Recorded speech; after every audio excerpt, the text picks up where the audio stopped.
America's premier sports car, the '93 Corvette, stars in this edition of Inside Track. Let's go to Chevy's central offices in Warren, Michigan, and to the Bowling Green, Kentucky Corvette assembly plant. It's all coming up in this month's Inside Track.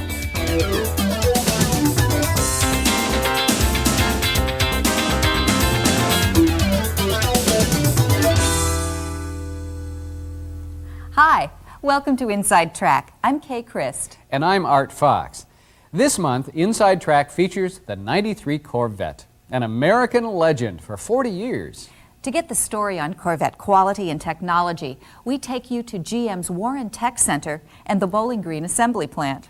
This month's mystery shopping at Nissan and Mazda dealerships offers ideas on how you can sell more effectively against the 300zx and the Mazda RX-7. Before we get to the news, one brief note. No doubt you expected to see the Lumina APV this month, but there's so much new to the Lumina minivan for '94. We're putting the story on the agenda for next season. You'll learn more about what's coming in '94 in just a moment. But first, let's check out the headlines. One very prominent barometer of customer satisfaction is the J.D. Power and Associates Vehicle Performance Survey, which is completed by owners after 3 years of ownership. People pay a lot of attention to this survey for a couple of reasons. Now, most car problems surface within those first 36 months. And after 3 years and about 40,000 miles on the odometer, owners tend to evaluate their cars more objectively. In the 1993 survey, Geo came in 10th place, ranking up there with some pretty impressive company like Mercedes-Benz and BMW. The J.D. Power and Associates survey is a great endorsement of the quality, value, and reliability you offer in every Geo product. Believe it or not, the 1994 model year is just around the corner. To give you a preview of what's in store for Chevrolet next year, Inside Track talked to Lou Elbert, National Manager of Passenger Car Merchandising. There's a lot in store for '94, but before I get into that, since this is the last issue of Inside Track for 1993, let me take just a moment to thank all of you out there for being part of the Inside Track, for sending in all the cards and suggestions you have. As I hope you can tell, one of our key priorities this year was to keep you informed, to keep this a timely information piece that gives you the information we think you need about our products and about selling our products, that gives you that competitive edge that we want you to have to finish out '93 very successfully. Now, in going into '94, I got to tell you there's at least 3 big stories forming that I think are going to be very important to all of us. The first one, of course, is the launch of the S10, which we think will follow right in the tradition we've already set up in terms of successful launches of things like Suburban and Blazer and Prism and now Camaro. And the S10 will fall right in that same category. And in case you don't realize it, about every 6 months or sooner, we're going to have another core major product launch with all new exciting sheet metal, etc., over the next 2 or 3 years. So there's a lot to look forward to, and that big story is already developing. But the other story that's developing here that I'd like to spend some time on today is the fact that between the launch of the S10 and the launch of the Lumina in Monte Carlo next spring, there are in fact 6 mini launches going to take place that are very important to you as salespeople. In effect, we're going to be introducing some nice refinements to products which you've been talking about when you send in cards, which our customers have talked about, and which we think, when executed, are going to give you some excellent selling opportunities come this fall. It's got a new look. It's got a driver's side airbag. It's going to incorporate optional built-in child seats. It'll have optional traction control. It's got the power sliding door that's getting a lot of rave reviews at the auto shows. It's got a new version of the fold and stow seat that works much better. And finally, it's even getting a new name. That is, henceforth, we're going to drop the APV designator, and it'll be known as the Lumina minivan. I mentioned earlier that it had a whole new look. I'm sure a lot of people out there want to know more about how that new look works on the vehicle. Let me assure you that it brings as much, if not more, to this vehicle as the refinements to the Caprice did this year to its appearance. And that's achieved essentially by new front fascia, hood, and fenders. What it creates is the key concern everybody had, and that is, can it look shorter? So from the outside, it is somewhat shorter, but it appears much shorter.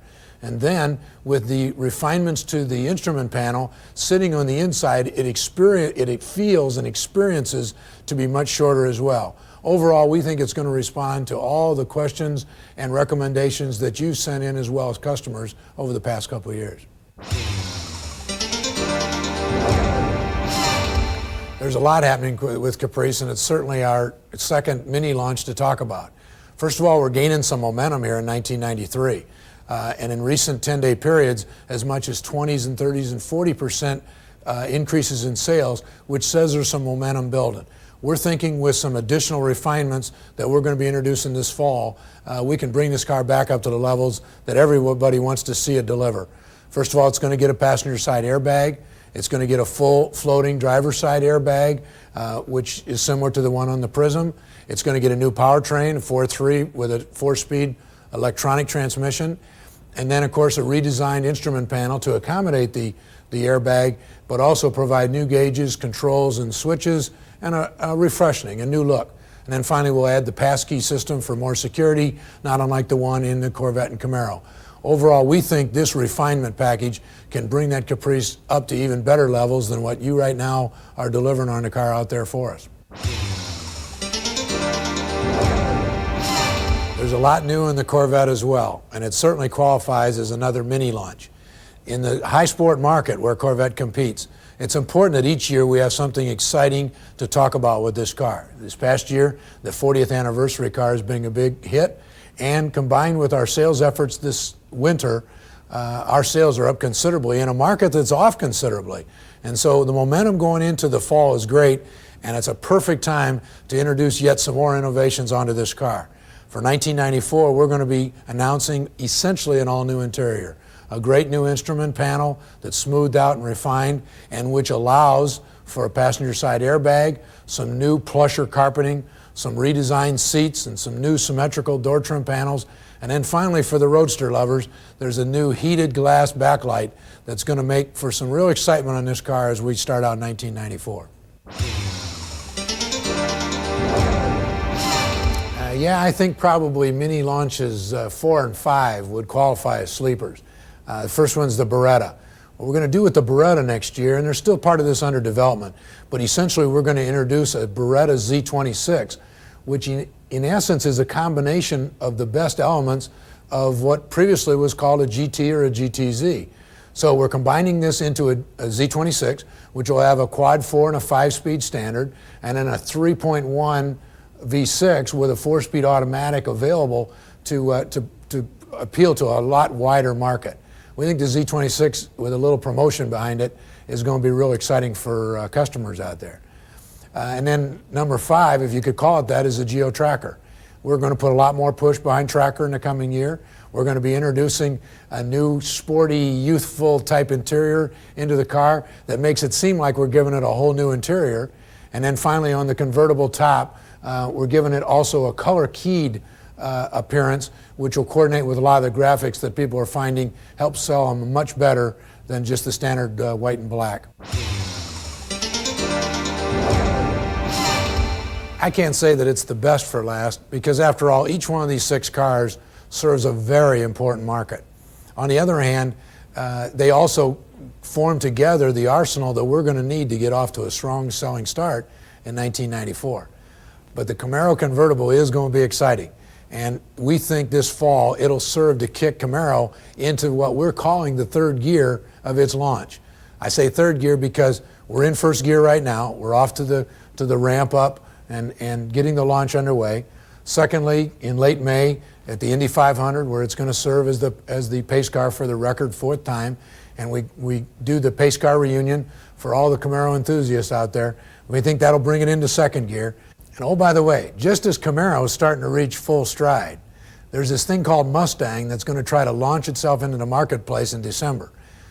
They're going to have a slow start up too, and no doubt they'll incur some problems of their own.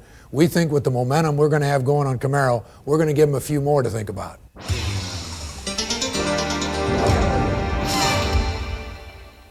Corvette customers often know a great deal about the vehicle before they ever enter the dealership.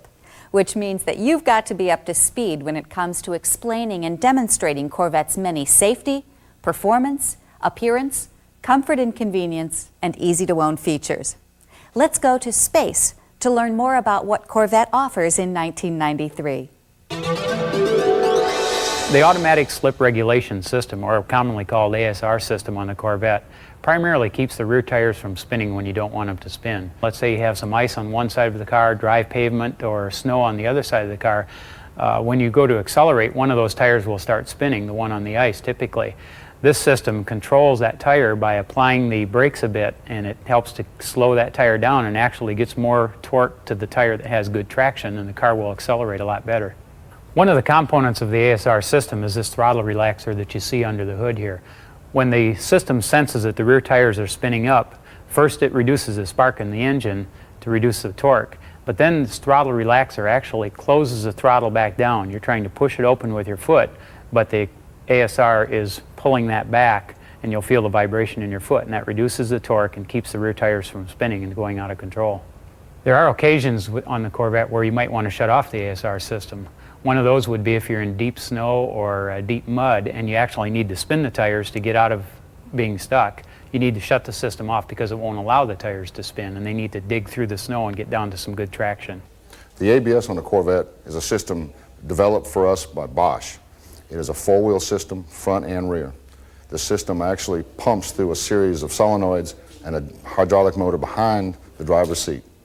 The benefit of having this anti-lock braking system on the Corvette is under braking conditions, the car remains much more stable. It has a better directional control, as well as being able to steer the car at the same time you're braking. Without ABS, the tires tend to lock up and you have no steering lift.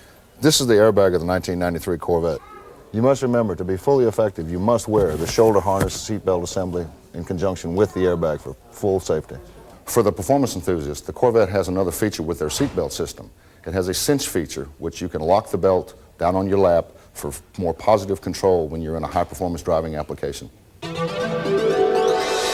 If you ask any drag racer about how to improve the performance of the car, he'll probably tell you two things. One, you want to reduce the weight of the car, or you want to increase the horsepower, or you do both.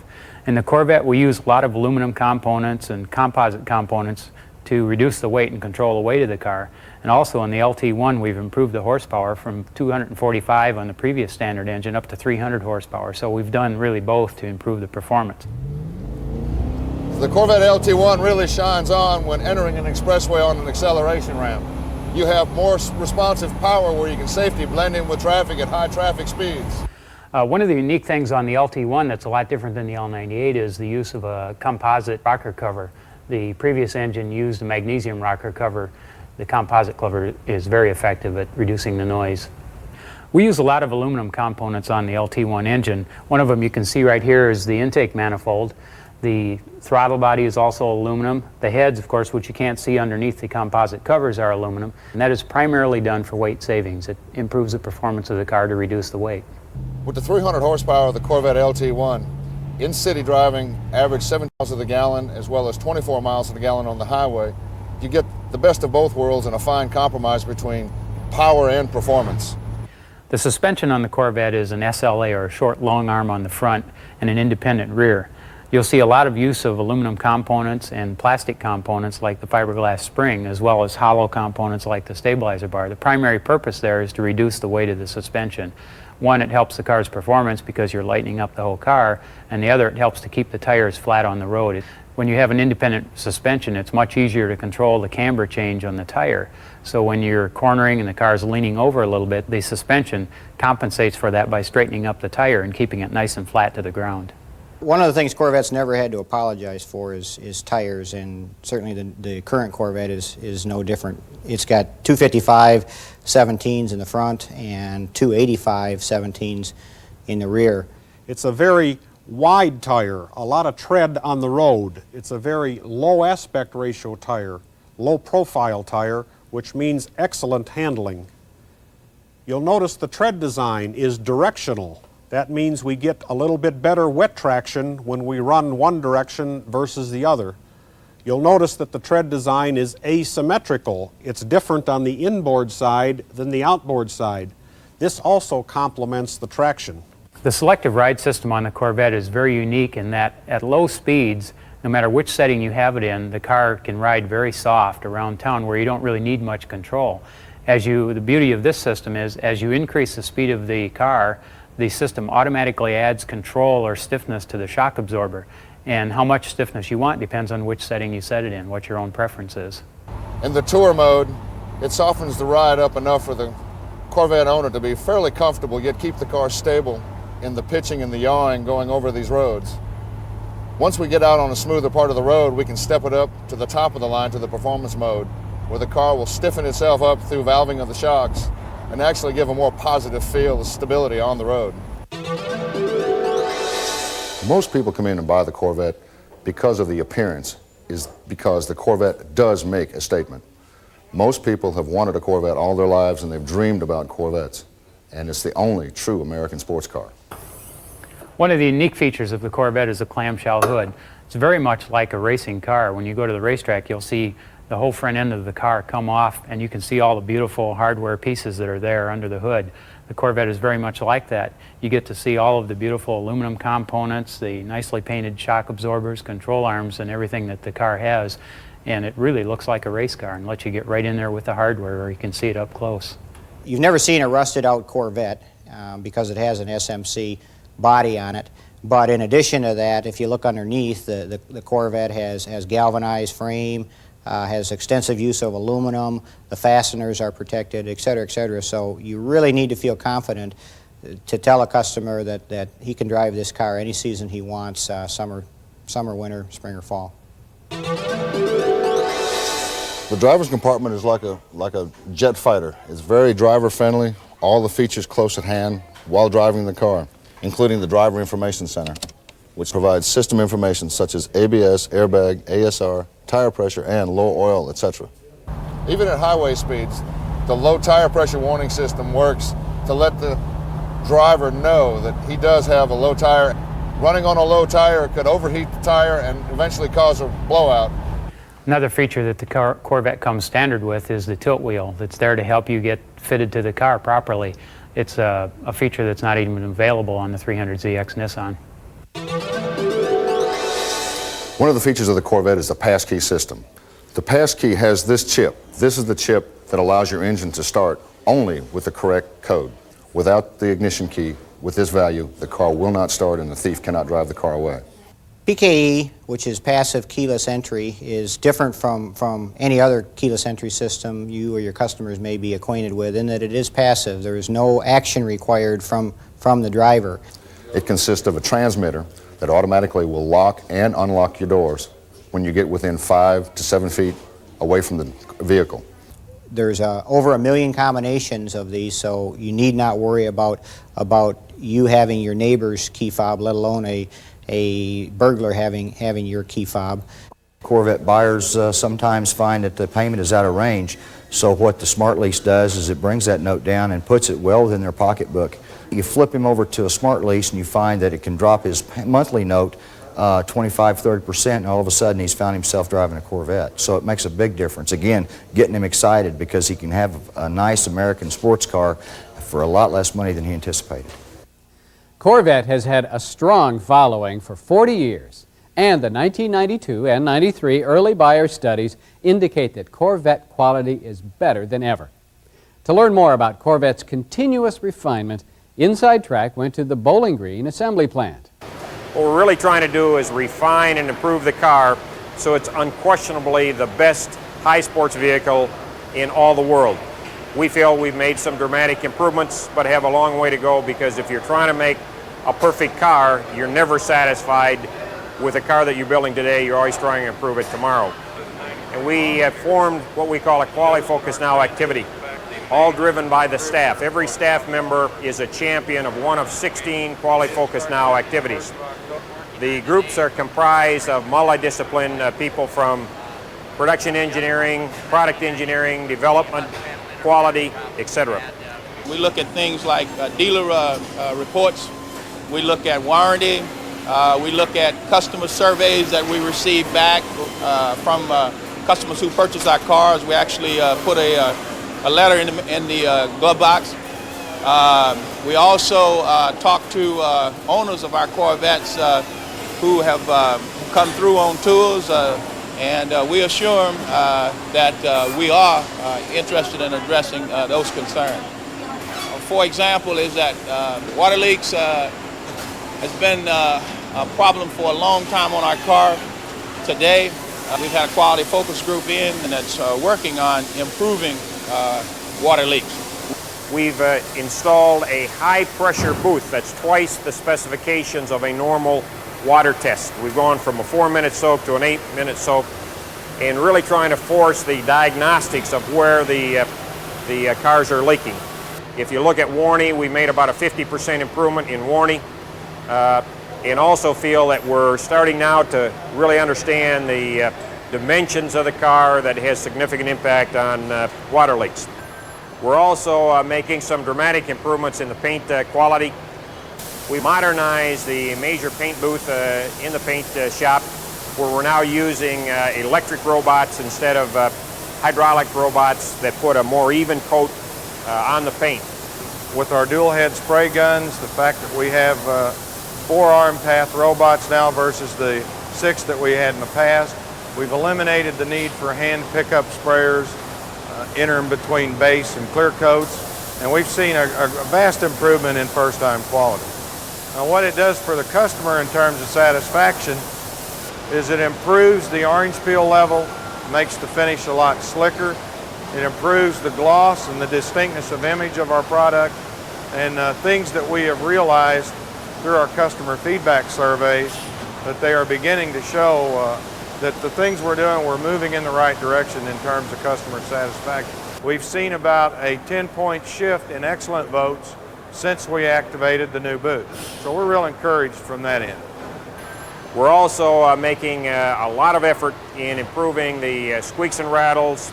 We've identified more than 100 squeaks and rattles in the total car. The bulk of those are in the IP area, and we're trying to step-by-step approach each and every one.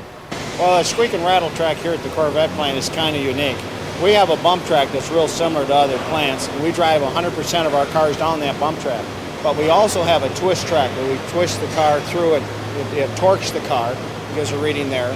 And then we have a enhanced, what I call a rumble road, which has got staggered bumps on the first half and parallel bumps on the second half. And what it really does is help us identify any squeak or rattle on the car.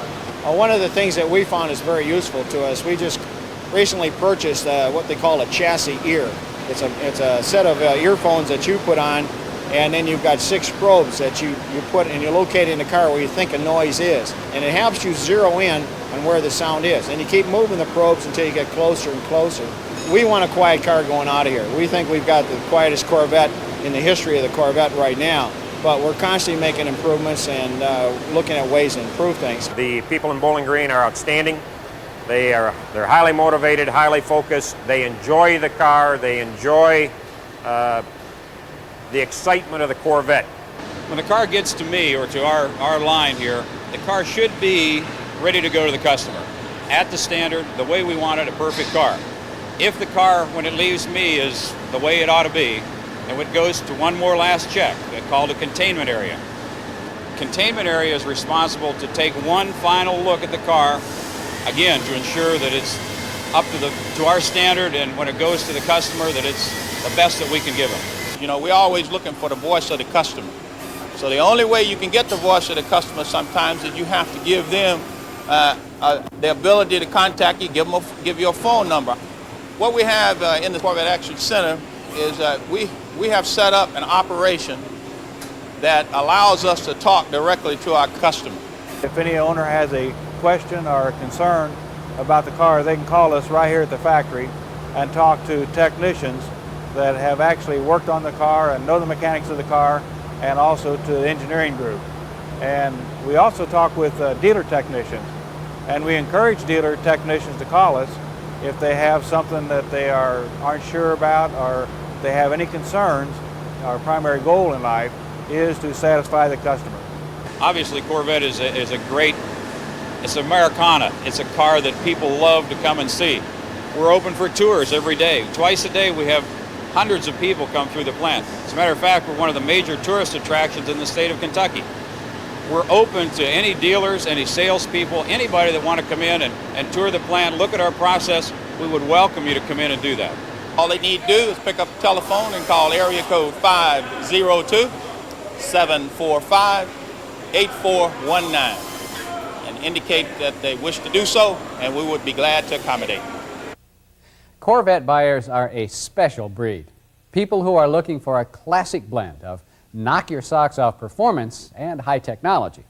In our shopping this month, we discovered that when it comes to advanced technology like the accelerated slip regulation system, your competitors may not understand exactly what's what. Just listen to these Mazda salespeople. I have a question for you about one of the things that we liked about the Vette is that it has what they call acceleration slip regulation. Now this is what they're referring to. Limited slip differential in your rear. Torsion torque sensing. Torque sensing is what they refer to as ARS. What this would do is it would automatically transfer power to the opposite wheel, which would then allow you to move out of the area that you were in. A lot of people have different names for it. Limited slip differentials, rear locking system, posi traction. It's all the same exact thing though. Well, those are different names for what is essentially the same thing, but the limited slip differential, which is standard on every Corvette, is not anything like ASR. A limited slip differential in a rear drive vehicle limits the speed and torque differences between the two rear wheels. Limited slip ensures that some torque is always distributed to both wheels, even when one is on a very slippery surface. Now here's an example. Imagine that the vehicle is at a standstill. Put the accelerator to the floor and the vehicle jumps off the line. With all that torque, there is the very real possibility that you won't get a straight line start. The vehicle will begin to fishtail. That's where ASR steps in. Corvette's ASR computer uses the anti-lock brake system's rear wheel sensors to monitor tire slippage. When one rear wheel begins to turn much faster than the other, or when both turn much faster than the front wheels, the ASR computer directs the ABS to pulse the brake at the affected wheel to slow it down and reduce wheel spin. At the same time, the ASR computer partially closes the throttle, which reduces engine torque even if the driver floors the gas pedal. Now what that means to the driver is that the Corvette with ASR would not fishtail off the line. The driver can maintain vehicle stability and directional control in virtually all driving situations and road conditions. You'll often find your Corvette customers aren't familiar with ASR. So explain how it works and the benefits and advantages that it provides. Another sales strategy that both Mazda and Nissan salespeople used to tout the value and performance of the 300zx and Mazda RX-7 was third-party endorsements. Nissan's real hot racing, and I have some articles inside. In fact, I have one if you'd like to read it. It's a Motor Trend article. As a matter of fact, the rotary engine just won, well, in 1991, won the Le Mans, which is that, 24 hours of racing and all this kind of stuff. 300zx is, how can they say, don't listen to me, listen to USA Today, Car and Driver, all these other independent reports that say it's the best car in its class. For automotive enthusiasts, like your Corvette customers, third-party endorsements like magazine articles and racing credits can be a very useful selling tool. But to get the most out of them, always lead the discussion back to the features and benefits of the vehicle you're demonstrating. So while you may talk about the fact that Chevy's small block V8 has won more races than any other engine, keep your customers' focus on the Corvette at hand. Use the opportunity to do a hands-on demonstration of the engine features that deliver Corvette's exceptional performance. Explain the benefits of the 5.7 liters multi-port fuel injection system, the aluminum heads and pistons, and the composite rocker covers. Remember, quoting a statistic or reading an article is one thing. Getting behind the wheel to discover what power and high performance is all about is quite another. Even your competitors can't argue with that. But the bottom line is, do you like what you're driving? When you're buying a car that's $38,000, $39,000, $40,000, you better make sure you like what you're driving. That's it for this edition of Inside Track, the the last for this season. Throughout the summer and fall, a lot of great news will be coming your way. The launch of the new S10 begins in July. 1994 new product training is scheduled to hit your dealerships in September, and Inside Track returns again in November. We'd really like to hear your ideas for next season's Inside Track. Either jot down a note on the response card or write a letter. We're working to make this show even better, and your input is valued.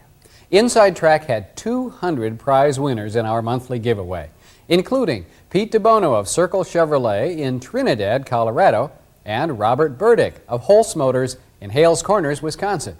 Our grand prize winner this month is John Christensen of Fry Chevrolet in Marquette, Michigan. Congratulations. If you'd prefer to write to us with your ideas and suggestions, send them to Inside Track, Chevrolet Motor Division, P.O. Box 9065, Warren, Michigan, 48090 9065. On behalf of the Inside Track team, thank you for joining us this year. Be sure to watch in the fall when we'll once again bring you the latest news and information. Have a great summer. Bye-bye.